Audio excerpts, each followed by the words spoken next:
নমস্কার বন্ধুরা। স্টার জলসার ইতিহাসে যে কয়েকটি ধারাবাহিক দর্শকদের হৃদয়ে চিরস্থায়ী জায়গা করে নিয়েছে, অনুরাগের ছোঁয়া নিঃসন্দেহে তার মধ্যে অন্যতম। দীর্ঘ যাত্রার পর এই জনপ্রিয় ধারাবাহিকটি সদ্যই বিদায় নিয়েছে আমাদের কাছ থেকে। কিন্তু সত্যি কথা বলতে কি, এই বিদায় আজও মেনে নিতে পারছেন না হাজার হাজার দর্শক। আজকের এই ভিডিওতে আমরা বিস্তারিতভাবে আলোচনা করব: ১.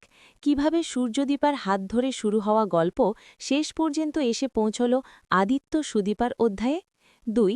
কেন হঠাৎ করেই বন্ধ করে দেওয়া হলো এত জনপ্রিয় এই ধারাবাহিক। ৩.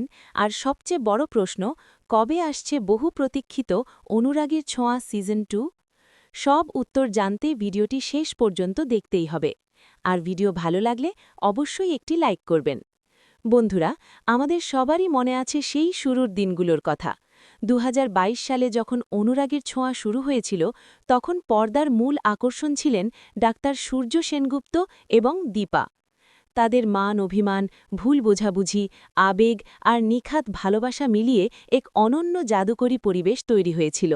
সূর্যদীপার কেমিস্ট্রি এতটাই শক্তিশালী ছিল যে দর্শকরা টিভির পর্দা থেকে চোখই সরাতে পারতেন না।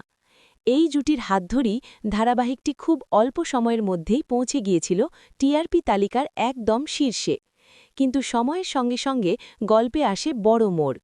ধারাবাহিকের শেষের দিকে আমরা দেখতে পাই এক নতুন অধ্যায়: আদিত্য এবং সুদীপা।